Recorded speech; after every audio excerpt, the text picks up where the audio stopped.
Meus queridos irmãos, sejam muito bem-vindos ao canal EBD Sim Senhor, o canal que é exclusivo para a Escola Bíblica Dominical.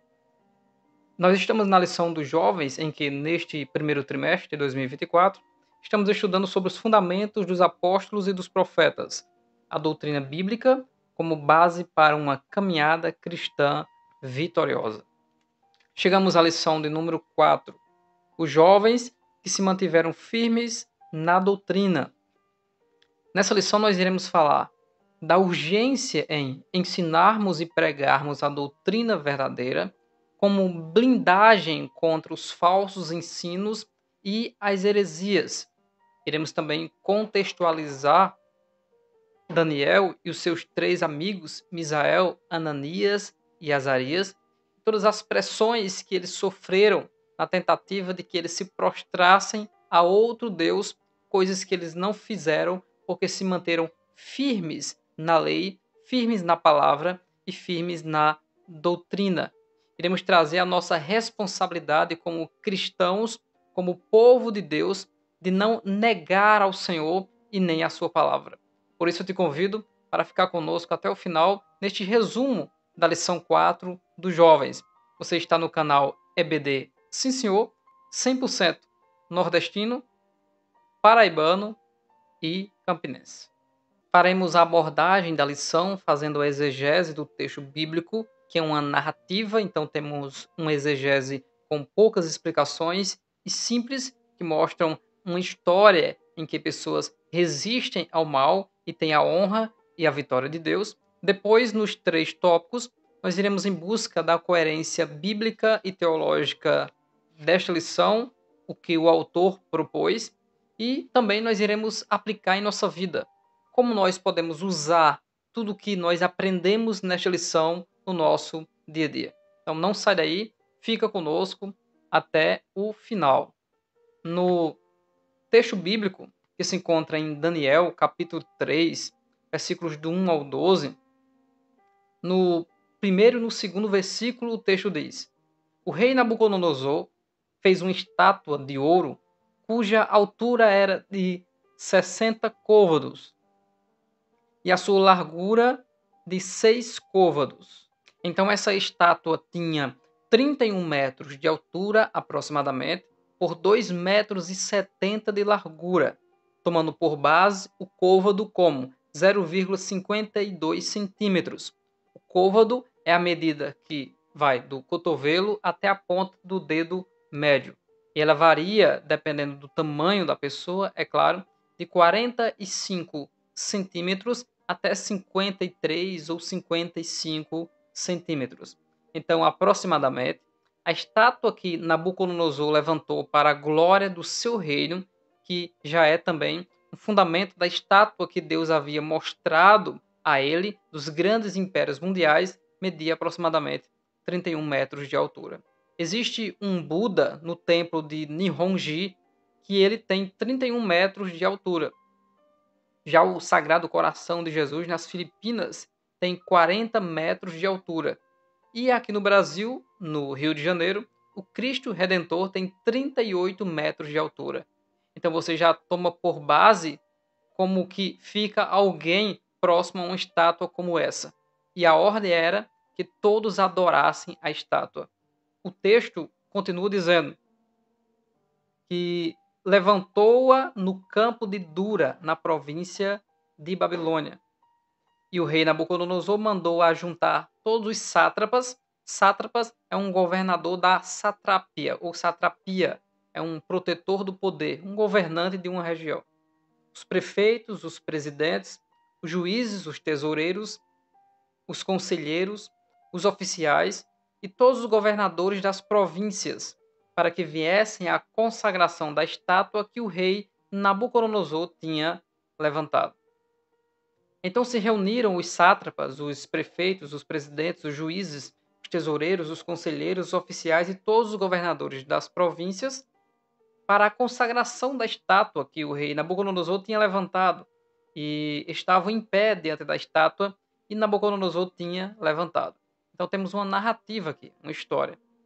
E o arauto apregoava em alta voz: ordena-se a todos os povos, nações e gentes de toda língua, quando ouvirdes o som da buzina, de pífaro, da harpa, da sambuca, do saltério, da gaita, de foles e de toda espécie de música, prostrareis e adorareis a estátua de ouro que o rei Nabucodonosor tem levantado. Então ele está mais ou menos aqui dizendo, quando você ouvir a introdução, ou seja, a inauguração da estátua, quando ela surgir de alguma maneira, ser descoberta, de alguma maneira declarar que ela foi inaugurada e as músicas para a adoração vier, então todas as pessoas deste reino, dessa província, têm que se prostrar em adoração a essa estátua que daria para ver de muitos quilômetros, né, porque ela era enorme. E qualquer que não se prostrar e não adorar, será na mesma hora lançado dentro do forno ardente. Então, essa estátua e as suas medidas, que são chamadas de antropométricas, que são as medidas a partir do corpo, Protágoras ele diz que o homem é a medida de todas as coisas, porque as coisas são tomadas por base naquilo que eu tenho como ferramenta para medir. Então, a primeira coisa que eu tenho como ferramenta para medir é o meu corpo.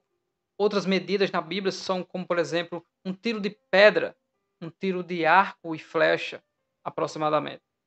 Então, lá no Egito, um côvado seria 50 centímetros, entre os romanos já seria 45. Então, concluindo o tamanho da estátua, então era algo assustador, que foi construído pelo famoso e orgulhoso e vaidoso rei Nabucodonosor, conquistador de várias nações, com a permissão e a ordem de Deus. Só que os servos de Deus, por conta do cativeiro, estavam lá, que era o fiel Daniel e os seus 3 amigos, que foram denominados de Sadraque, Mesaque e Abednego, porém os seus nomes são Ananias, Misael e Azarias. E continuando a leitura, no versículo 7 diz: Portanto, no mesmo instante em que todos os povos ouviram o som da buzina, do pífaro, da harpa, da sambuca, do saltério e de toda espécie de música, prostram-se todos os povos, nações e línguas, e adoraram a estátua de ouro que o rei Nabucodonosor tinha levantado. Ora, no mesmo instante se chegaram alguns homens caldeus e acusaram os judeus, ou seja, pessoas da região da Babilônia vieram acusar os judeus e disseram ao rei: Ó rei, vive eternamente. Tu, ó rei, fizeste um decreto que todo homem que ouviu o som da corneta, da flauta, da harpa, da sambuca, do saltério, da sinfonia e de toda sorte de música se prostrasse e adorasse a imagem de ouro. Todo aquele que não se prostrar a adorar será lançado no meio de uma fornalha de fogo ardente. Há uns judeus que constituíste sobre os negócios da província da Babilônia, Sadraque, Mesaque e Abednego. Esses homens, ó rei, não fizeram caso de ti, ou seja, do que tu falaste e fizeste, e não servem aos teus deuses, nem adoram a imagem de ouro que levantaste. Então eles não obedecem nada que venha transgredir o temor de Deus sobre a sua vida. Foi aí que, no versículo 15 que nós iremos ler agora, houve um desafio diante de Deus. O versículo 15 diz: Agora, pois, se estáis prontos, quando ouvirdes o som da buzina, e do pífaro, da cítara, da harpa, e do saltério, da gaita, de foles, de toda sorte de música, para vos prostrardes e adorardes a estátua que fiz, bom é. Se a não adorardes, sereis lançados na mesma hora dentro do forno de fogo ardente. E quem é o Deus que vos poderá livrar das minhas mãos? Aí onde foi que Nabucodonosor decretou o seu fim. E o fim de tudo que ele intentava contra os servos de Deus, aqueles que estavam fiéis à doutrina e fiéis à palavra. Então ele declarou que o Deus de Ananias, Misael e Azarias não poderia salvá-los. Então ele desafia qualquer Deus. Quem é o Deus que poderá livrar das minhas mãos? O versículo de número 16 até o 18, nós temos a resposta dos jovens ao desafio de Nabucodonosor. Eles dizem: Responderam Sadraque, Mesaque e Abednego e disseram ao rei Nabucodonosor: Não necessitamos de te responder sobre este negócio. Eis que o nosso Deus, a quem nós serviremos, é que nos pode livrar. Ele nos livrará do forno de fogo ardente e da tua mão, ó rei. E se não, fica sabendo, ó rei, que não serviremos a teus deuses, nem adoraremos a estátua de ouro que levantaste. A decisão dos 3 jovens e servos de Deus foi uma decisão sacrificial. E todos aqueles que erguem a palavra da doutrina têm que ter esse entendimento e essa inclinação como um sacrifício vivo, onde se declara que serve a Deus e não nega Jesus Cristo de maneira alguma. Veja só que interessante é o versículo de número 28. Falou Nabucodonosor e disse: Bendito seja o Deus de Sadraque, Mesaque e Abednego, que enviou o seu anjo e livrou os seus servos que confiaram nele, pois não quiseram cumprir a palavra do rei, preferindo entregar os seus corpos para que não servissem nem adorassem algum outro Deus, senão o seu Deus. Estamos diante de um texto que fala sobre ameaças para que se negue ao Senhor, ameaças para que se despreze a palavra de Deus. Na época em que nós estamos vivendo, em que a igreja, biblicamente, de Laodiceia está em apostasia, preferindo as riquezas e os prazeres deste mundo em detrimento à palavra e a honrar a Deus, ainda existem homens, mulheres e jovens de Deus espalhados por toda a face da terra que entregariam a sua vida agora para serem queimados no meio do fogo, mas não negam Jesus por absolutamente nada. Muitas pessoas estão negando Jesus e até procurando ter vantagem negando Jesus. Mas o povo santo de Deus, ele se posiciona diante de pessoas e ideologias que negam a palavra de Deus e não arredam, a linguagem nordestina, e não arredam o pé da palavra de Deus em cumprir, servir e pregar tudo aquilo que nela está escrito. Veja que o texto ele é de fácil compreensão, porque é uma narrativa que mostra um desafio que é feito aos servos de Deus, que não negam, e Deus faz milagre, poupando eles de serem torrados vivos dentro da fornalha de fogo ardente. A lição ela tem 3 tópicos. O primeiro, firmeza na doutrina. O segundo, confrontando a falsa doutrina. E o terceiro, vivendo a verdadeira doutrina. A palavra de Deus ela não deve estar apenas dentro da nossa mente como um acúmulo de conhecimento para uma vaidade intelectual ou apenas para debates entre os irmãos para ver quem consegue vencer o desafio do debate. Mas a palavra de Deus ela tem que alimentar em nós o temor e o respeito, a fim de nós não negarmos Deus na nossa vida. Somos pecadores e somos falhos, porém Deus nos ajuda a nos esforçar com a fidelidade aqui nesta terra. Então é possível ter uma inclinação sacrificial nesta vida e não desprezar a palavra que foi dita da parte do nosso Deus. Os jovens, como diz o primeiro tópico, estavam sob pressão de um reino todo. Estavam nesse contexto, longe de suas casas, em uma cultura diferente, em que todas as outras pessoas têm convicções contrárias e lançando os ventos contrários contra esses 3 jovens, eles não desistiram. Eles sim tomaram uma decisão sábia. Se nós tomamos a decisão sábia de todos os dias na nossa vida, nós confessarmos que somos do Senhor e que a doutrina do Senhor faz parte da nossa vida e não apenas é algo da liturgia, nós, além de temermos, o nosso temor será fortalecido, nós seremos, em nome de Jesus Cristo, firmes na presença de Deus e, por fim, agradaremos ao Senhor, que é o alvo de todo aquele que respeita a Deus. E a decisão sábia desses jovens levaram eles a situações difíceis, em que a sua vida foi lançada na mão da opressão e do opressor. Porém, aquele que honra a palavra de Deus o honra. Então eles tiveram uma recompensa por estarem firmes na palavra de Deus.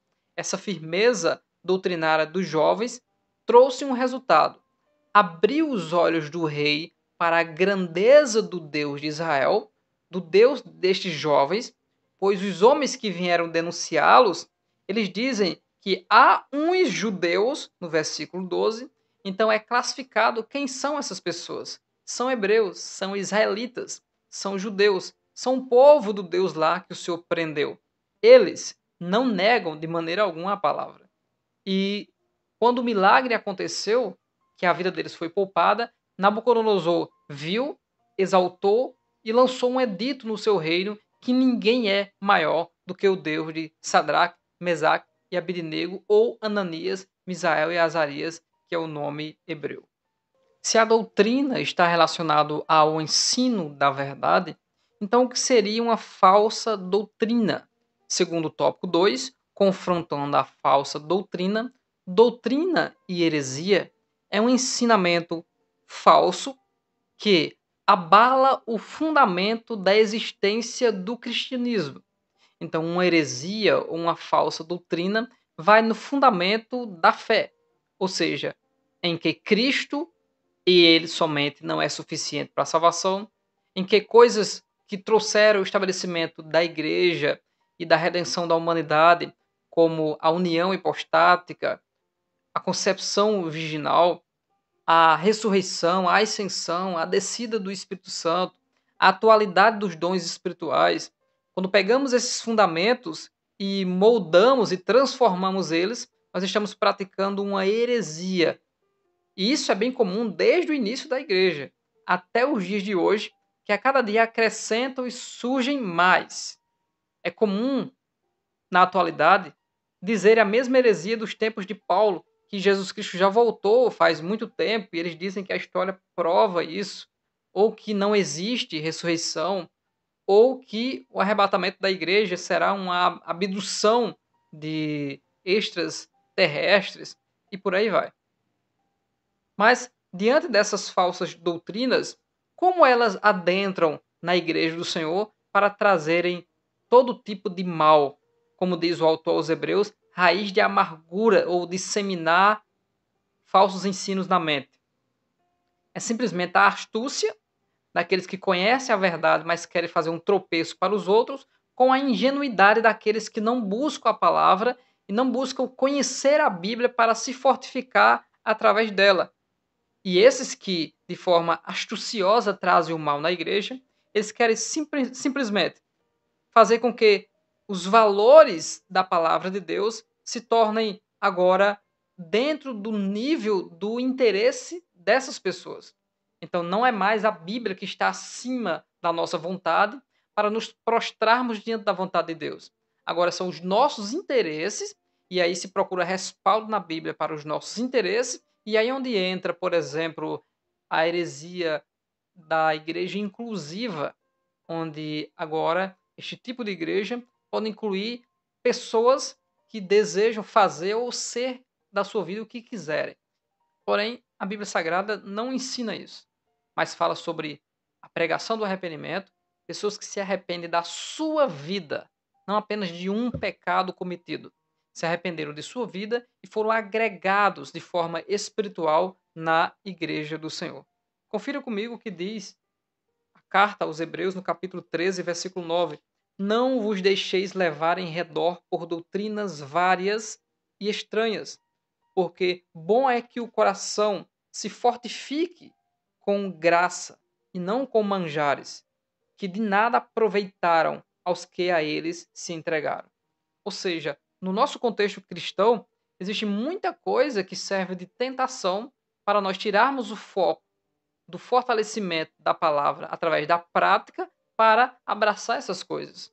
A fama, o dinheiro, a relativização da questão do casamento, trazendo o divórcio, e todas as outras ideologias que cercam os fundamentos da fé para abalar ou tentar abalar o cristianismo e a igreja do Senhor. Coisa que não acontece porque a igreja é do Senhor e as portas do inferno não prevalecem.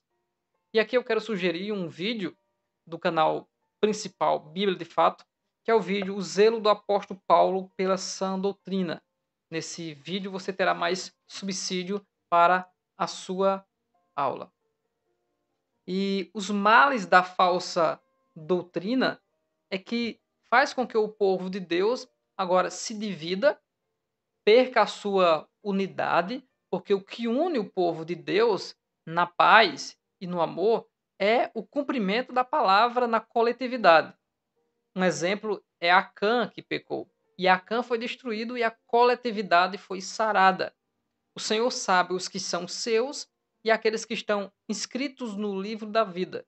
E no fim, quando houver a punição eterna, essas pessoas sairão da comunhão coletiva e a igreja estará pura, santa e perfeita diante do Senhor. Mas um outro vídeo do canal Bíblia de Fato é o vídeo Relativismo Bíblico. Você terá mais aí subsídios para a sua aula nessa semana e para o conhecimento bíblico. Como confrontar a falsa doutrina? Nós confrontamos a falsa doutrina com o conhecimento bíblico, com a vida de oração, ensinando a verdade de forma veemente, não procurando apenas agradar pessoas, mas transformar e edificar as pessoas. A palavra de Deus, ela tem essa veia do confronto e também do consolo. Ela sara as feridas e confronta para a fidelidade. A palavra de Deus faz isso. E o resultado é a unidade da igreja. Então, se não houver tudo isso, haverá uma divisão de entendimento e essa divisão trará danos terríveis à igreja. Como, por exemplo, dentro da soteriologia, as visões calvinistas e arminianas, onde pessoas até cometem o pecado do partidarismo. Eu sou de Calvino, eu sou de Armínio, e eles se transformam como os super-heróis da teologia. Mas nós somos de Cristo, nem de Paulo, nem de Pedro, nem de Armínio, nem de Calvino. Nós somos de Cristo e Cristo de Deus. Todos somos um.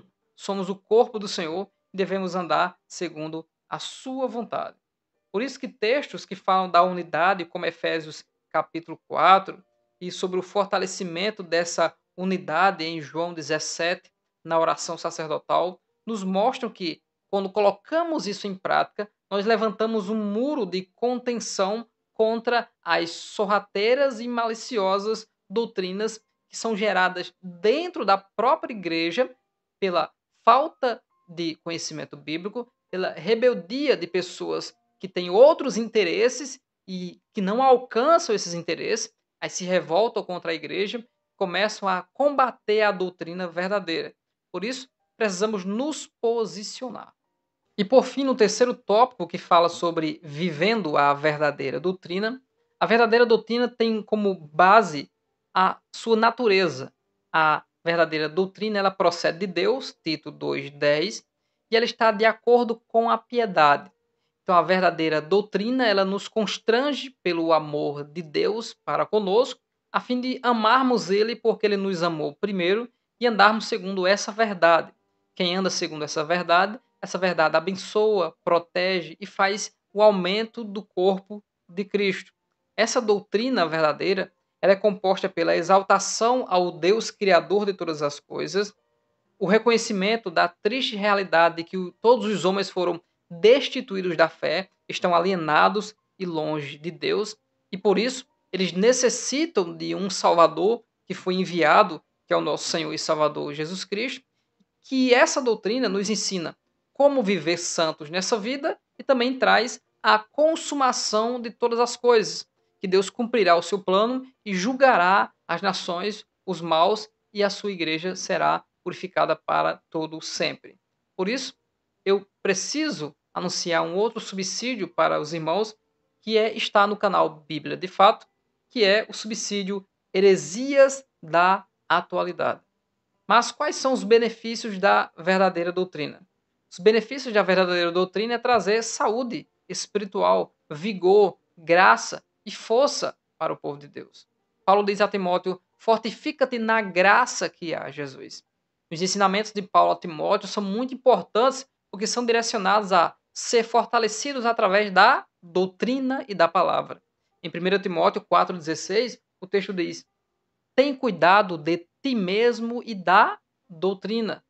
Persevera nestas coisas, pois, fazendo isso, te salvarás, tanto a ti mesmo como aos que te ouvem.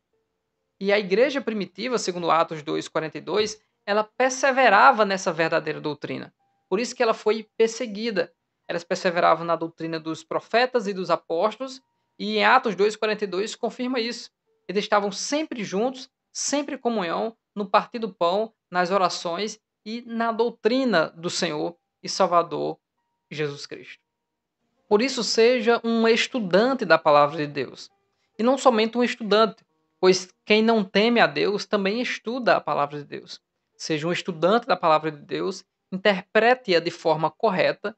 E se você tem influência no meio cristão, como um professor de escola bíblica dominical, como um pregador do evangelho, como um pastor, um líder de igreja, se você tiver a coragem, a ousadia e o esforço para ensinar à igreja a palavra de Deus de forma correta, o que acontecerá? O povo terá a iluminação verdadeira, Deus honrará isso e trará firmeza ao povo. Se você pesquisar e procurar, na sua própria igreja local, muitas pessoas perecem e se enfraquecem por conta de um falso entendimento. E nós, no nosso canal principal, Bíblia de Fato, nós falamos muito sobre essas coisas que trazem prejuízo para o povo de Deus. Como, por exemplo, 2 Timóteo, capítulo 2 e versículo 13, o texto diz: se formos infiéis, ele, todavia, permanece fiel. Ele não pode negar-se a si mesmo. Fizemos um vídeo especial tratando sobre este assunto, porque eu já vi muita gente dizer que se eu for infiel a Deus, mesmo assim, Deus será fiel a mim. Veja que doutrina maliciosa. E que eu já vi pessoas dizerem isso na tentativa de se justificar alguma falta que tem diante de Deus e diante do povo de Deus.